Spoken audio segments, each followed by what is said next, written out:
یہ دو باتیں اگر نہیں ہیں تو ہر آدمی اس بات کے پیچھے ہے کہ میں کسی طریقے سے کامیاب ہو جاؤں، اور کامیابی کا پیمانہ ہر آدمی کا الگ ہے۔ ایک چیز یہ ہے کہ میں کامیاب ہوں، لیکن کامیابی کا پیمانہ ہر آدمی کا الگ ہے۔ کوئی اگر کاروبار کے اندر لگا ہوا ہے تو وہ اپنے کاروبار کے اندر ترقی کو کامیابی سمجھتا ہے۔ کوئی طالب علم ہے، پڑھائی کے اندر لگا ہوا ہے، اس کی کامیابی کو اپنی کامیابی سمجھتا ہے۔ ایک کسان ہے، وہ اپنی کھیت کے اندر صحیح فصل کے آ جانے کو کامیاب سمجھتا ہے۔ ایک نیتا ہے، وہ اپنے الیکشن کو جیت جانے کو کامیابی سمجھتا ہے۔ اور اس کے اندر آدمی سے جو بن پڑتا ہے وہ کام کرتا ہے۔ جس بھی طریقے سے جو بھی چیز اسے اختیار کرنی پڑے اس چیز کو اختیار کرتا ہے۔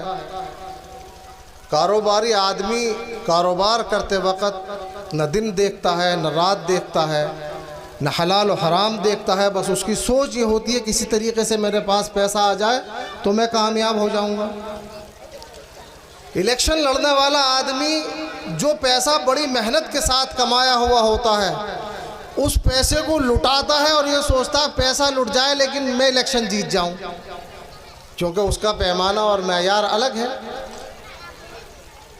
اس سوچ کے اندر سب لوگ شریک ہیں، نہ مذہب کا فرق ہے، نہ علاقے کا فرق ہے، لوگ لگے ہوئے ہیں اور ہر وقت لگے ہوئے ہیں، نہ دن دیکھتے ہیں نہ رات دیکھتے ہیں۔ لیکن میرے محترم دوستو، ہم واقعتاً اپنے اپنے میدان کے اندر کامیاب ہوتے ہیں یا نہیں ہوتے، اس کا ایک الگ پیمانہ ہے، اور وہ پیمانہ اللہ جل شانہ نے اس آیت کریمہ کے اس ٹکڑے کے اندر بیان فرمایا ہے کہ اے انسانوں، تم اپنے اپنے اعتبار سے ہر چیز کو سمجھتے ہو کہ یہ کامیابی ہے، یہ کامیابی ہے، یہ کامیابی ہے، لیکن اللہ جل شانہ جو ہم سب کے معبود ہیں، پوری کائنات کو بنانے والے ہیں، ہر چیز کے انجام سے باخبر ہیں، انہوں نے قرآن کریم کے اندر یہ ارشاد فرمایا کہ دیکھو کامیاب وہ شخص ہے کہ فمن زحزح عن النار وادخل الجنت فقد فاز، کہ جو بندہ جہنم سے آزاد ہو گیا اور جنت کے اندر داخل ہو گیا، یہ اصل کامیاب ہے۔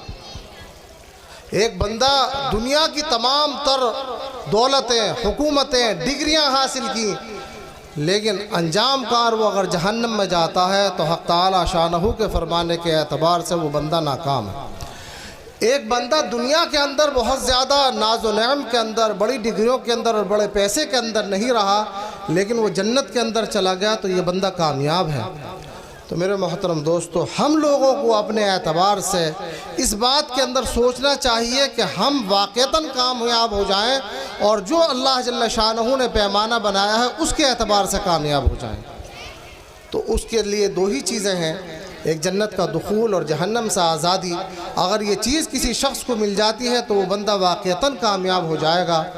اور جنت کے داخلے کے لیے اللہ جل شانہ نے ایمان کو شرط بنا دیا ہے۔ جنت کے اندر کوئی شخص بلا ایمان والا داخل نہیں ہو سکتا۔ اگر کوئی شخص ایمان نہیں لایا ہے، لاکھ اس نے مجاہدے کیے ہوں، لاکھ اس نے اعمال صالحہ کیے ہوں، اپنے اعتبار سے وہ جنت کے اندر داخل نہیں ہو سکتا۔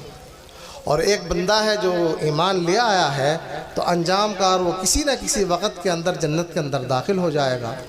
اور جہنم سے آزادی کے لیے اللہ جل شانہ نے پیمانہ متعین کیا ہے کہ اس کی نیکیوں کا جو رجسٹر ہے اس کے اندر گناہ کم ہو جائیں اور نیکیاں بڑھ جائیں تو پھر بندہ وہ جہنم سے آزاد ہو جائے گا اور جنت کے اندر داخل ہو جائے گا۔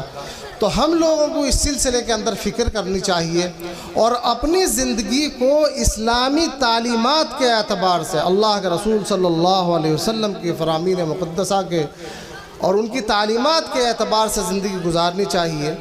ہم اگر کسی کاروبار کے اندر ہیں تو شریعت اس کے لیے یہ نہیں کہتی ہے کہ تم کاروبار مت کرو، لیکن شریعت نے اس کے کچھ احکامات اور طریقے بتائے ہیں۔ اگر ہم ان احکامات اور طریقوں کے اوپر کاروبار کر رہے ہیں تو ہم کاروبار کرتے ہوئے کامیاب ہو جائیں گے۔ اگر ہم کہیں ملازمت کر رہے ہیں تو ملازمت کے بھی کچھ حقوق ہیں، انہیں ادا کرتے ہوئے اگر ہم کر رہے ہیں تو اس کے اندر بھی کامیاب ہو جائیں گے۔ اور زندگی کا کوئی شعبہ ایسا نہیں ہے جس کے اندر اسلام نے اپنی تعلیمات اور ہدایات نہ دی ہوں۔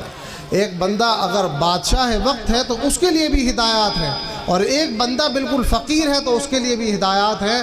معاملہ آدمی کے اوپر خود ہے کہ وہ ان اعمال کو سیکھے اور سیکھنے کے بعد عمل کرے اور کامیاب ہو جائے، اللہ کی جنت اسے میسر ہو جائے اور اللہ کی جہنم سے وہ آزاد ہو جائے۔ تو اس کے سلسلے کے اندر کوشش کرنی چاہیے اور اپنی زندگی کو ان اعمال کے مطابق ڈھالنا چاہیے، اسے سیکھنا چاہیے۔ سیکھیں گے کس طریقے سے؟ تو سیکھنے کا طریقہ یہ ہے کہ آدمی کو علماء کی صحبت اختیار کرنی چاہیے اگر وہ بڑی عمر کے اندر ہے، اور اگر وہ چھوٹی عمر کے اندر ہے تو پھر اسے مدارس کے اندر داخل ہو کر اسلام اور اعمال کو سیکھنا چاہیے کہ کون سی چیزیں شریعت کے اعتبار سے ہو رہی ہیں، کون سی چیزیں شریعت کے خلاف ہو رہی ہیں۔ جب بندہ ان چیزوں کو سیکھتا ہے تو پھر اللہ تعالیٰ کسی نہ کسی موقع پر اس کو عمل کی بھی توفیق مرحمت فرما دیتے ہیں۔ تو اس لیے میرے محترم دوستو، ہم لوگوں کو اپنی زندگی کو اسی سلسلے کے اندر کھپانی چاہیے کہ ہماری زندگی اسلامک تعلیمات کے اعتبار سے گزرے۔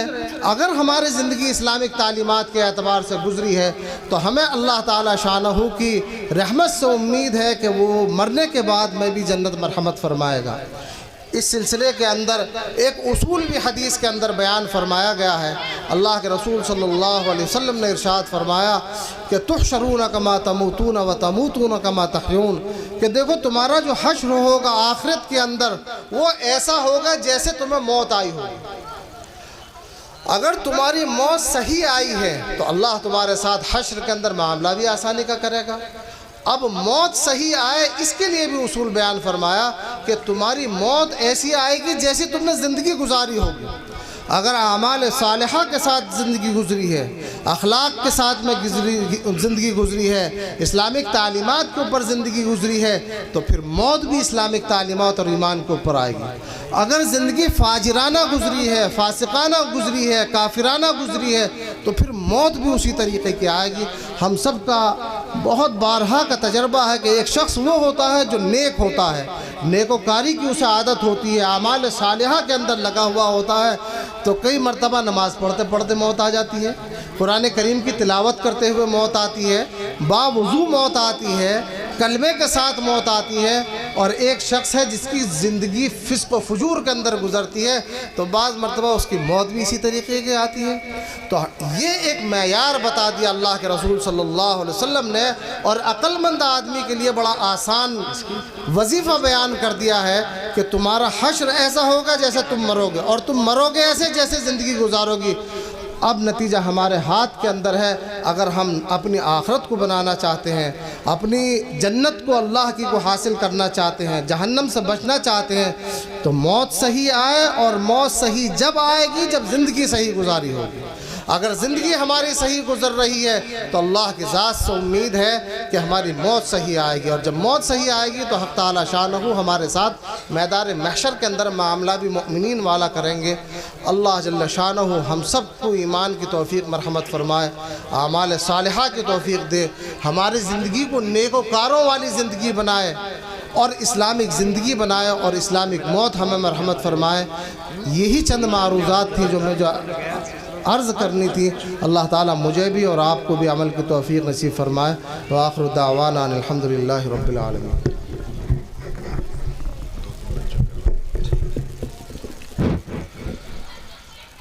ماشاءاللہ، جیسا کہ میں نے آپ حضرات کو پہلے ہی بتلایا تھا کہ حضرت والا کے پاس وقت کی بہت قلت ہے، اس کے باوجود حضرت والا نے ہماری درخواست کو قبول کیا اور چند نصیحتیں فرمانے کے لیے ہماری بستی کے اندر تشریف لائے۔